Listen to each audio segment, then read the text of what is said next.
Il l'a choisi pour son nouveau double album Addict, elle est sublime et talentueuse, elle se nomme Adjana. Lui, c'est le king, le roi des dance floors avec 30 millions d'albums vendus dans le monde, quelques 5 awards, un Golden Globe, 3 médailles d'or SACEM, bref, une pointure de la musique française. Je vous présente Céron et Adjana, ils sont avec nous. Comment ça va? Regardez. Alors regardez comment ils sont beaux déjà. Regardez comment ils vont bien ensemble.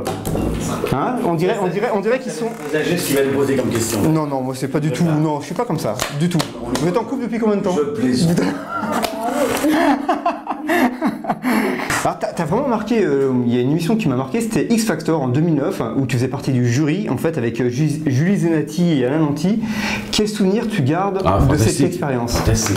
Au début, je me suis dit, je voulais pas.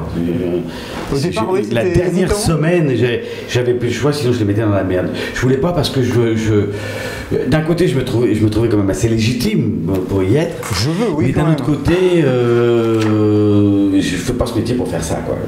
Pour être en télé. Bah, puis c'est prétentieux. Savoir, puis c'est prétentieux parce que je peux te dire que j'ai vu des nanas ou des mecs en larmes. Ouais, ça doit être dur. Il y a des moments où c'est quand même très prétentieux de pouvoir dire, moi je vais le juger. Et puis, mais c'était fantastique. J'ai trouvé. J'ai encore appris des choses de mon métier que je croyais tout connaître, mais non, en fin de compte. Non. Et puis partager, donner ton savoir, je pense que c'est enrichissant. Et puis ça te réveille plein de choses que tu as vécues à tes débuts. Voilà, les radios crochets, les castings. Et puis ça te confronte aussi un peu à une légèreté des gens. Comment ils peuvent imaginer un instant? Je me suis trouvé des fois à leur dire, avoir du talent. Vous n'avez pas fait des communions ou des bar mitzvahs ou des choses avec dans la famille qui chantaient et on vous a dit non, surtout pas. C'est ici la première fois, c'est quand même culotté quoi, de venir à la télé. Voilà. Faut oser. Jean-Michel Jarre, il fait des méga shows, et toi aussi tu fais des sacrés méga shows. T'adores ça, rassembler les gens. Je sais que t'es à Versailles il y a quelques années, t'avais fait la dance party, c'est ça, dance party. C'est ton truc ça, hein, d'être en public, de faire des méga concerts. T'adores ça? Ah bah oui, c'est-à-dire quand on voit 100 000 personnes qui dansent devant toi. Sur des chansons que tu as fait dans un petit coin du studio, évidemment, c'est la vraie récompense. Et qui partagent. Et qui partagent totalement et qui t'ont compris et qui t'es avec eux, c'est une messe, c'est évidemment. Ouais. Good times is your love, baby. How good is your love? Oh, how I love you, baby.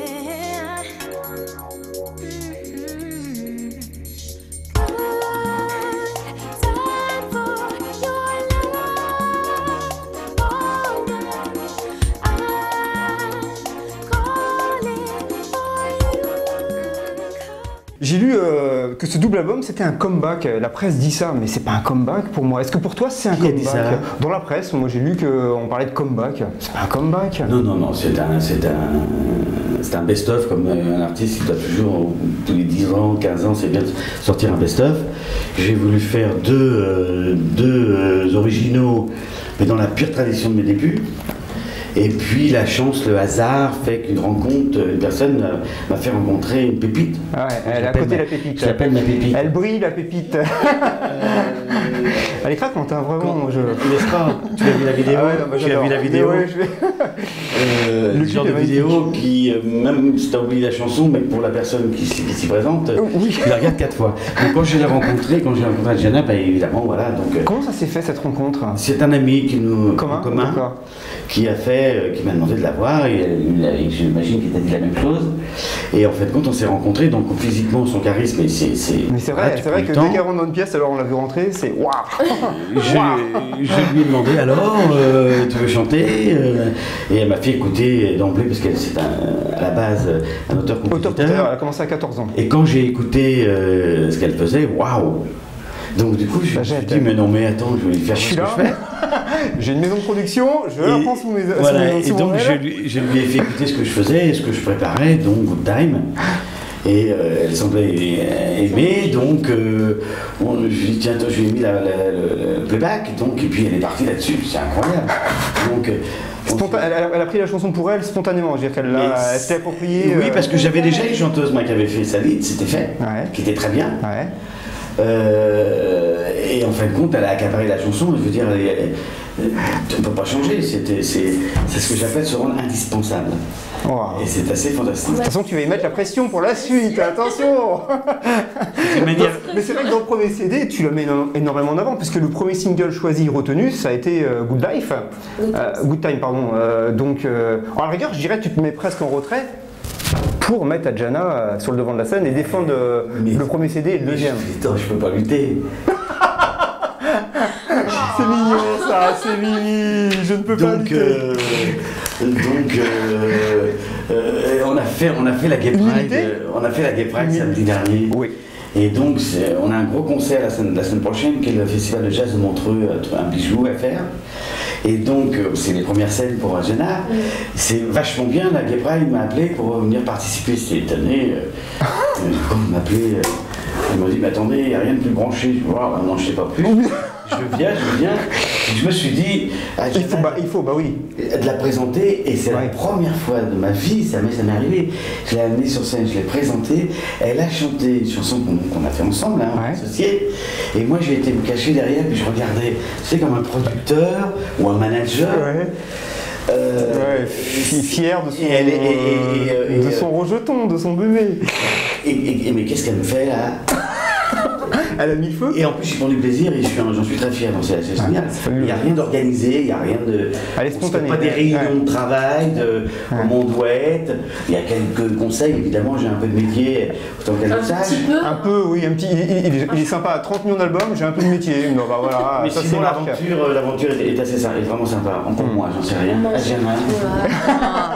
Je sais que tu n'aimes quasiment rien de la musique française, à part Daft Punk, on en a parlé tout à l'heure, mais je sais que comme nous sur le site, parce qu'on en passe beaucoup, tu adores Rihanna, Katy Perry, Lady Gaga.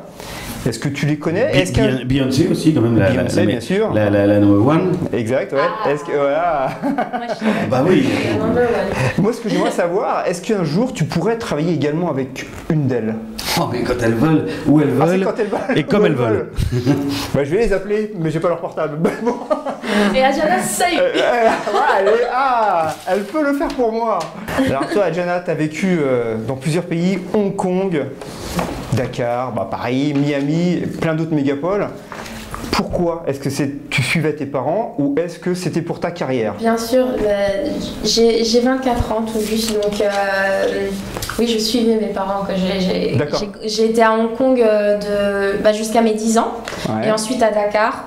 Et ensuite, c'est là que j'ai commencé à faire mes allers-retours un peu pour la musique. C'est une fois que j'ai eu mon bac. D'accord, tes parents te faisaient un métier qui leur demandait de se déplacer énormément, donc tu suivais. D'accord. Ok. Est-ce que c'est pas trop de pression, franchement, quand une personnalité aussi importante que Marc Serron te propose 3 singles en fait que tu vas défendre? Est-ce que c'est pas plus compliqué que si c'était quelqu'un de moins connu? Non, je prends pas ça du tout comme une pression. Génial, j'espérais qu'elle réponde ça. Non, c'est pas du tout, mais alors du tout une pression. Au contraire, c'est déjà c'est un honneur. Bien sûr. C'est énorme et c'est quelque chose. En tout cas, moi je parle pour moi. Quelqu'un qui veut réussir dans la musique, c'est un cadeau du ciel. C'est pas une pression. Et c'est là où tu dis allez hop, on montre de quoi on est fait et on travaille.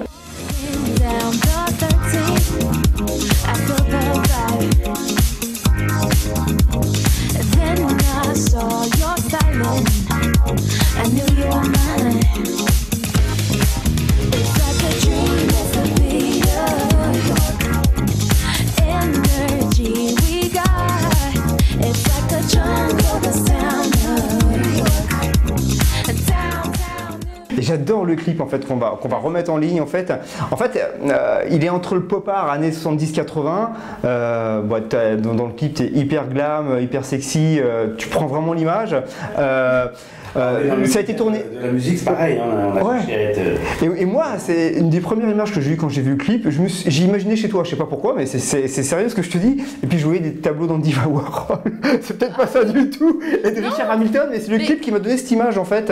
Et je m'amusais à me projeter. C'est une très belle image parce que je trouve que mon univers musical est un mélange de. Si je devais définir mon univers musical, je dirais mon univers est mi-Andy Warhol et mi-Ushuaïa. C'est-à-dire, il n'y a pas plus, il y a pas plus opposé. Et justement, oui, j'adore ce côté pop, ultra pop. Et voilà, là, t'es gâté par le clip, là. Voilà, exactement. Lionel Durel, qui vient de vous interviewer, je ne sais même pas qui c'est, a rendez-vous ce soir avec une jolie blonde. Forte poitrine. Forte poitrine. Des conseils à lui donner pour assurer. Des conseils à lui donner pour assurer. Pourquoi il a des problèmes, le mec? Bah, mange du chewing-gum, parce qu'il n'y a rien de pire que...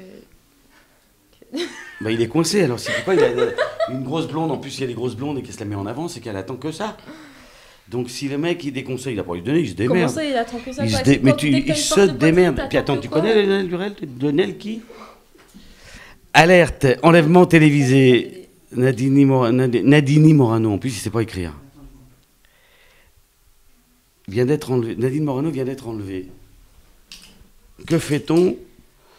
On apprend à un qui vient de subir la même chose. On s'en branle. Ah ouais. Alors là, les mecs... Marc, vous êtes Nicolas Sarkozy, c'est pas possible. Ah non, pour 24 heures. Vous êtes Nicolas Sarkozy, durant 24 heures, vous en profitez pour... Déjà, il est plus président de la République, donc t'en profites pourquoi? Pour passer une nuit avec Carla Bruni.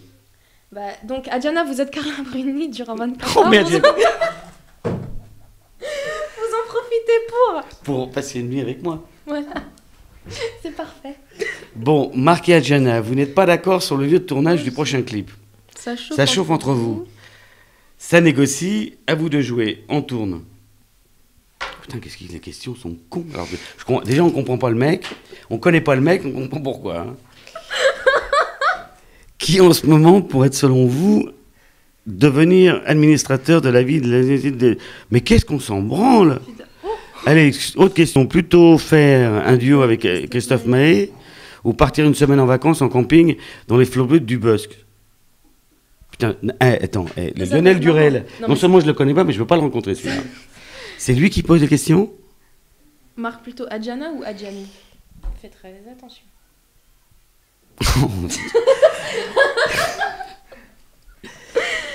Adjana. Plutôt Adjana, non, Adjana. Belle toute nue ou belle toute habillée? Les deux. Et Marc, beau tout nu ou beau tout habillé? Bien plus beau tout nu.